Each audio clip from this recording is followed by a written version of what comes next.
তুই এই ভিডিও যদি পোস্ট করেছিস না তোর খবর আছে। বারণ করা সত্ত্বেও এসব ফানি মোমেন্ট ক্যাপচার করাই তো আমার কাজ। যাই হোক, উদয়পুরে সে একটা ভালো জায়গা দেখে বসে বললাম। তারপর যে যার মতো সমুদ্র উপভোগ করতে ব্যস্ত। এরই মধ্যে আবার এক কাকু ঘোড়া নিয়ে হাজির। চলুন ঘোড়ায় চড়ুন।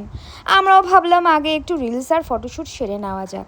আর এদিকে দেখো, এদের দুজনের ভালোবাসা তো একেবারে সমুদ্রকে সাক্ষী রেখেই প্রপোজও হয়ে গেল।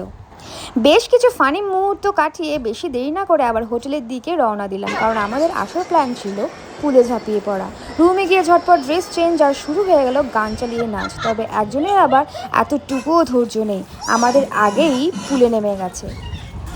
তারপর সবাই একে একে পুলে, কেউ ভোল্ট খাচ্ছে, কেউ গানের তালে সুইমিং করছে, কেউ আবার শুধু জলে ভিজেই খুশি। সব মিলিয়ে একদম জমজমাট মজা।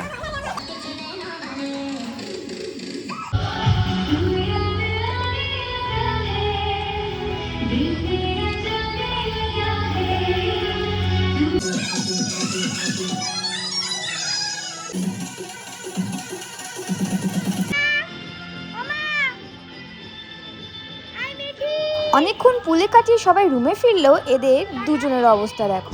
সন্ধ্যার আলোয় পুলটা কিন্তু বেশ সুন্দর লাগছিল। আবার ফ্রেশ হয়ে লাঞ্চ করে একটু রেস্ট নিলাম, তারপর সন্ধ্যাবেলা আবার বেরিয়ে পড়লাম। আরে ভাই, ঘুরতে এসেছি, ঘুমাতে না। তাই ভাবলাম একটু সন্ধ্যার চা তো চাই, কিন্তু সেই চায়ের স্বাদ একদম বিচ্ছিরি। তারপর আবার গেলাম সি বিচে, কিন্তু মজার বিষয় হলো এত বড় সমুদ্র অথচ একটুও হাওয়া নেই। এরপর কিছু খাবার অর্ডার দিয়ে দোকানের সামনে বসে অপেক্ষা করতে লাগলাম। ক্লান্ত তাও তো গ্লো করছো। এদিকে আমরা দুই হোদল ভাই যে কি গল্প করছিলাম তা ভগবানই জানে। সব মিলিয়ে দিনের শেষটা ছিল সুন্দর স্মৃতিতে ভরা। দেখা হবে নেক্সট ব্লগে। বাই।